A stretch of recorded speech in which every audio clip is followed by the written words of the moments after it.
A reading from the Book of Micah. Hear what the Lord says. Rise, plead your case before the mountains, and let the hills hear your voice. Hear, you mountains, the case of the Lord, and you enduring foundations of the earth. For the Lord has cast against his people, and he will contend with Israel. O my people, what have I done to you? In what have I wearied you? Answer me. For I brought you up from the land of Egypt and redeemed you from the house of slavery. I sent you before Moses, Aaron, and Miriam. O my people, remember now what King Balak, Moab, devised, and what Balaam, son of Beor, answered him, and what happened from Shittim to Gilgal, that you may know the saving acts of the Lord. With what shall I come before the Lord and bow myself before God on high? Shall I come before him with burnt offerings, with calves a year old? Will the Lord be pleased with thousands of rams, with 10,000s of rivers of oil? Shall I give my firstborn for my transgression, the fruit of my body for the sin of my soul? He has told you, O mortal, what is good. And what does the Lord require of you but to do justice and to love kindness and to walk humbly with your God? This is the word of the Lord. Thanks be to God. What if you could put God on trial? What if you could interrogate God in front of your peers and demand answers? Demanding answers to the pain in your life, the injustices that we continue to see day in and day out. And when you have exhausted all the evidence, what would the verdict be? Would you find God guilty in breaking a contract, or rather a covenant between you and God? God on Trial is a movie of the wise tale told by Elie Wiesel. In this movie, Jews in a concentration camp try to determine reasons why this is happening to them. The barracks are filled with judges and lawyers and rabbis and doctors and businessmen. But within those walls, they were only looked at as prisoners.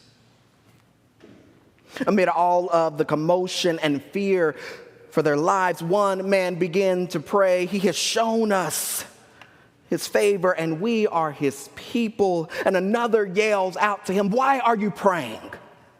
Why are any of you praying?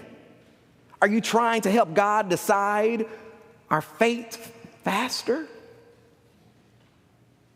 You should know that God hears us but chooses not to listen. It should be God in this place, not us. Maybe we should put God on trial, and then maybe God will finally listen. So they did. The trial lasted several nights. Witnesses were heard, evidence was gathered, and conclusions were drawn, all for the sake of the question, has God breached the contract? Has God failed to fulfill the covenant? And when this question was asked, a lawyer rose from their bed and said, maybe the question is not, has God kept God's promises? But the question should be, have we been faithful to God? Please understand, by no means am I saying the Holocaust was God's will or God's wrath on those of Jewish ethnicity and heritage. But I find the question asked by the lawyer relevant for us today. Have we been faithful to God? We can recite a portion of this Micah passage as if it's lyrics to our favorite song. For some Christians, they despise these words and anything that sounds like social justice or reparative work to broken systems. And others use this sometimes as a cop-out, that if they just put it on a sticker on their laptop for everybody to see it but not actually do it, it's all right. But before I judge both camps, there is probably a little confusion of what's happening inside this entire book of Micah. Because there is danger in the familiar. And so though we recite Micah 6:8 over and over again, sometimes with the familiar we can neglect pieces and overlook aspects. So let's begin. Micah, at the beginning of his text, describes religious leaders as just giving lip service to God. And it's quite shocking for many around to hear that this prophet is scolding those who are supposedly faithful to God. But Micah is not just seen as a messenger in this text, but actually a mediator. Though he's not as high profile as Isaiah or Jeremiah, his role as a go-between is vastly spread through cities and even used in defense of other prophets later when Israel continues to misbehave. See, as Jeremiah was afraid to prophesy to the people, prophesy of what shall happen, the elders reminded him that if Micah could do it and did not get killed, then Jeremiah surely can do it and won't get killed either. This is an ancient example of using case law, appealing to a past judgment to decide a contemporary issue, which would be right on target, because most people say that the book of Micah is actually a court case between God and God's people. Yet it's hard to determine who's the plaintiff and who's the defendant. This passage is much like the aforementioned movie. While the audience and circumstance are different, the question remains, has God broken the covenant? Has God failed to deliver on what God said God would do? And while this question is posed by the Israelites, God in return presents multiple questions back, which maybe assumes that it's the Israelites that have broken the covenant. Back and forth, back and forth, back and forth. We see this happening, and Micah just sits at the table with both parties trying to translate, trying to deliberate what is going on. And as the Israelites push their case, God interrupts and calls out their stuff. Oh, my people, what have I done to you? I'm the one that has wearied you? Let's go down memory lane and let me tell you the ways you have wearied me. Wasn't it I who rescued you from the bonds of Egypt? Wasn't it I who bailed you out of jail at 1 a.m. when you were fighting with other nations? Wasn't it I that continued to give you wise instruction and you constantly ignored? Wasn't it I that gave you unearned and undeserved? Wasn't it I? But you say, I have wearied you.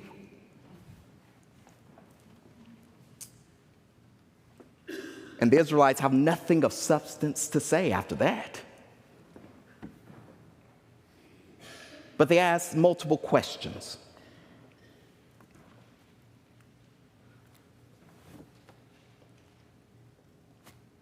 Questions about offerings and sacrifices.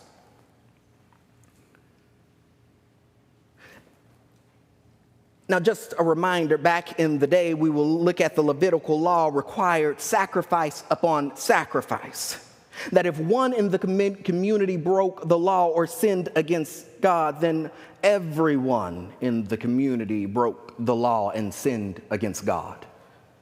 Purification often looked like smearing blood of sacrifices all throughout the temple. So while the Israelites may not have much of substance to say, they follow in the same way of God and go down memory lane about sacrifices. Wasn't it you, God, who first asked us of burnt offerings from calves? Wasn't it you that asked us to sit jars of oil one by one as a purification technique? And from the same place that you delivered us from the bonds, wasn't it you that took their firstborn child? God, are you asking the same from us? Have our transgressions really led us this far? What's fascinating about the case is that the Israelites could not comprehend that for centuries, that prophet after prophet after prophet had been asking something different of them. Asking of change within their habits and their livelihoods. No longer was sacrificing lives of animals necessary, but now your life must be a living sacrifice. A life devoted to justice, loving mercy, and walking humbly. So that through our habits, we are cultivating this life. Eyes that see through the lens of justice. A voice which advocates and empowers the voiceless. Hearts that always yield to compassion and grace, and surely feet that walk not in vain. Y'all, I won't lie, there are many times that I want to put God on trial. There are many times I want to sit God at the table, and God, you will hear everything that I have to say. There are moments when I just want to demand why is this happening, and what will we do? There are multiple times when I want to put God on trial, but then sometimes I have to realize that I'm not the plaintiff, but the defendant. Have I been faithful? Have I been a living sacrifice, holy and acceptable unto God? God did not ask change from me, but rather God required it.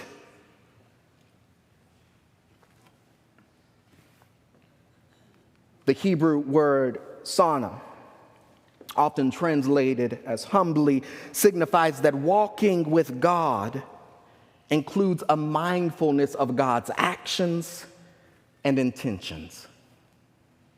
And the affirmation that one bears the responsibility for one's actions in life. That we, you and I, all of us together, we bear the responsibility of our life. And those actions affect the community around us. We bear the responsibility. But can we have some real talk just for a moment, y'all? I don't really believe that a lot of us believe that conviction is real. To not yield ourselves to conviction means that there is nothing that can go against our already produced beliefs and behaviors. That there cannot be an ethic that will change our ways or move us into being something different. Yet the reason we come into this place every Sunday, the reason we watch every Sunday or every once in a while, the reason why we carry out a mission outside of these walls is because the Creator, Sustainer, and Spirit are moving together to help us realize that the ethic of the land is not the ethic by which we live by. And we must be cognizant that the reign of God necessitates that we do justice, that we love, that we walk to obtain justice, to be loved, to walk or drive anywhere we please shouldn't be too much to ask for. A simple desire that we know was Tyree Nichols. Time and time again, we have seen horrendous videos of brutality by those who should be trusted and felt secured by. Time and time again, we have heard the cries of individuals crying out for their mothers, knowing that that's the only place they are safe is within their arms. Justice and love and the ability to walk should not have to be a desire, but a right. And while each of the 5 individuals played a different role in the incident in question, the actions of all of them resulted in his death. And not one of them stopped the others. We bear responsibility for our actions. And for some of us, we have become numb to these headlines. We've become numb when we hear that in 44 hours in America, 3 mass shootings, 19 lives wiped out, all in California. That those celebrating the Lunar New Year, the year of the rabbit, which is symbolizing peace and patience and prosperity. And before the authorities released their names, another 7 were gunned down. Immigrant laborers who toiled on a mushroom farm. And not long after that, another in Oakland. And often these unjust and unethical systems feel as if there is no part for us to play, that there's no way we can clean it up. And that's when we must remember that it was individuals who created these systems, and though these systems have been at play for centuries, we as individuals coming together communally and corporately can change systems by the same requirements given to us by God. Justice and love and humility. Justice and love and humility. Because our lack of doing so is synonymous with foregoing our faith.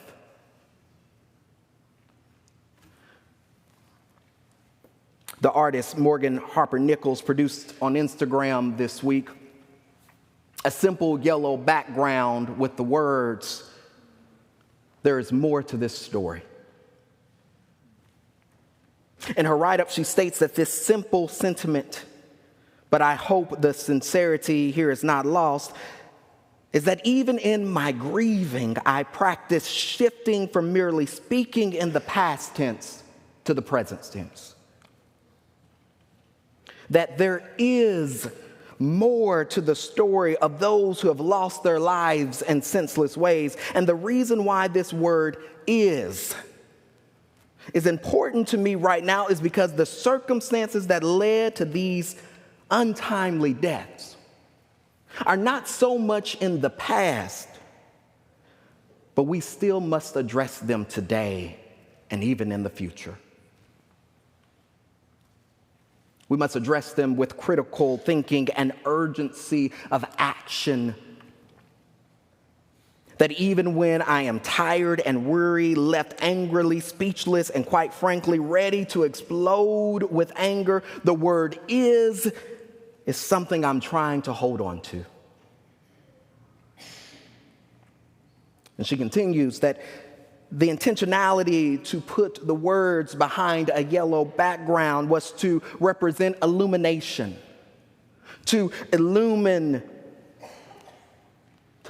stories, the past, and even illuminate the tension that we hold as Christians living in this unjust world. there's more to our story, y'all. There was for the Israelites and shall be for us. And so, my friends, may justice, loving kindness, and walk with God be new factors for changing the story for a new day. Justice, love, humility with God. Justice, love, humility with God. Justice, love, and humility. Amen.